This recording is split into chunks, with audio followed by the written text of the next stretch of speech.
We have here a formerly lovely Fender 65 reissue Deluxe Reverb in the blonde.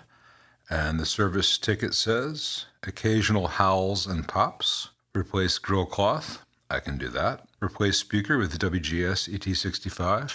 Glad to. Upgrade caps, etc. as needed. Check tubes. Kill the bright cap. Please call with other suggested changes. Thanks. Well, this will be fun. I can get the grill cloth from Mojo Tone. I can order the speaker. Let's take it out of the cabinet and see what awaits us inside, especially with the howling and popping. Someone had been in here before, and they'd really messed up this foil adhesive that stuck to the top. It can slightly attach to the chassis, and then when you pull the chassis out, it all gets mangled like this. And what happens then, in addition to you not having a good shield, but little bits of this break off and fall down inside the chassis. And guess what happens when you have a piece of conductive metal floating around inside a high voltage amp? So I'll get in there and try to smooth that out later. When I have the baffle out to change the grill cloth, I'll have better access there. I can smooth that out quite a bit, but worst comes to worst, I just replace that. That's no big deal, but I see that all too much. And when I take a chassis out, the first thing I do is I look to see if it's adhered. And if it has not fully adhered or the damage has not happened, I'll take a dough separator or a cake knife and just kind of work between the chassis and the foil and kind of press up against the foil as I go to keep this from happening. I've got a lot of adhesive I need to clean off this. I'll do that later. Tasty. Let's see what awaits us underneath the doghouse.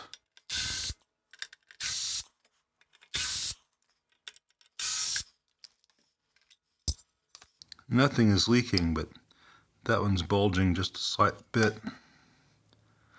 This is an earlier revision of the amp. I can tell by the darker board. Just because nothing is visibly horrible doesn't mean that any of these are any damn good as far as howling goes. Let's look at the rest of the amp. Well, nothing else inside of the amp looks or smells off. So I'm going to power it up on my current limiter. And I'm going to use this existing stock speaker just to make sure there's no problem with the speaker. And I'm measuring the impedance of the speaker to make sure there's no problem with it. Measuring 7.4, that's an 8 ohm speaker. All right, so power it on. The bulb works while it's in standby. I don't usually use standby when playing a Deluxe Reverb because of the tube rectifier. It's not necessary, but it's handy for testing. If you're a tech. So I want to make sure we have voltage, negative voltage at both grids. 34.65, negative that is. And the same roughly at the other one. So we have bias. Let's take it out of standby and let's listen.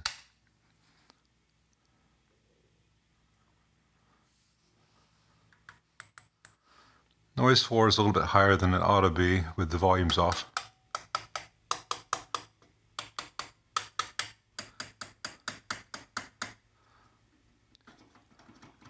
Very microphonic phase inverter tube. Let's change that out temporarily. It's a stock Fender branded 12AT7 made in China.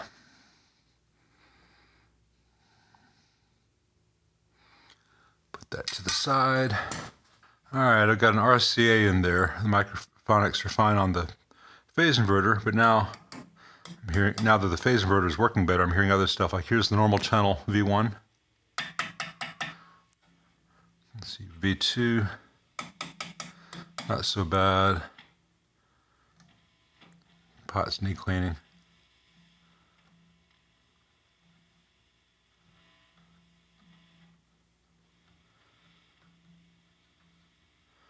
But that microphonics are not so much our friend.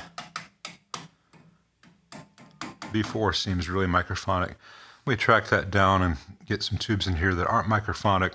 We'll see where the amp's at that point. All right, V1, V4, and V6 were all bad tubes, bad Chinese Fender labeled tubes. That could explain the howling, especially V1 and V4 and V6 being so microphonic. Let's see how the amp sounds at this point. Normal channel.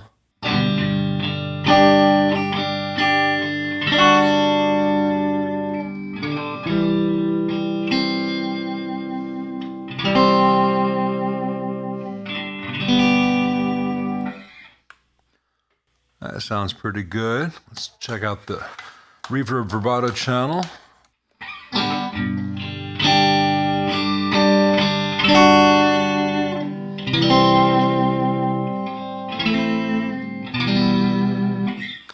We hook up a reverb tank and test the vibrato as well. So let's hook up the reverb tank first.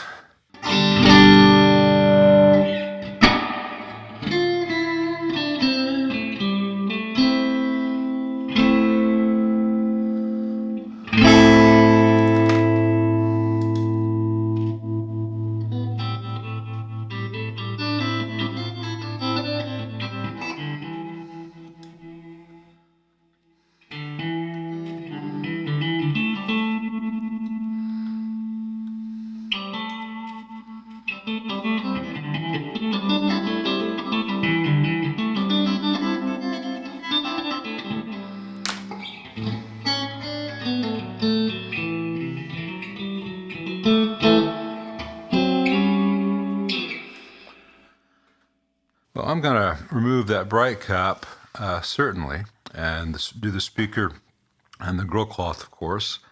I think he definitely needs some new preamp tubes at least. I think that's wise. And I also think it's wise to change those electrolytic caps before they do fail, because this is one of the early production ones. I can tell both by the dark green board and by the fact that it has this dummy ground switch connected to nothing. They just put it in here because the old ones had a ground switch. It's a $7, $8 switch if you buy one yourself. I'm sure Fender paid a little bit less than that, in the thousands, but it's not connected to anything in these early reissues. It's a purely expensive cosmetic option. It makes no sense. So I do recommend having the caps changed, not because I want to make a couple extra bucks, but it'll keep this amp going for a long time. I think the output tubes are probably okay, as is the rectifier. I'm going to let this run for a while and see if it develops any issues or makes any weird noises while it just idles, and I'll give it some high volume playing when I'm not using the lav mic and all that stuff. So tubes, speaker, grill cloth, and caps, and this thing should be good for a really long time to come. I'll talk to the owner about the mid-spot edition, which I often do on the reissues. It's very nice. When I take out this bright cap, I'm also going to cut this trace, which runs from the bright cap to pin 7 of V2, and replace that wire. Rather than do the trace through the board, I'm going to run a coax shielded run from there directed to that point, bypassing all the stuff in the ribbon cable. It really lowers noise. And there's the male making noise in the background. I've got a good game plan. I will call the owner and let him know what it's going to cost, and that, yeah, I do recommend the filter caps, but that is optional, given everything else he needs to spend. And if he wants to, I can just change out the 3 tubes that were definitely bad, but I think the reverb driver and V2 should be changed as well. You can leave any functioning 12AX7 in V5, which is the tremolo driver. It's not in the audio path.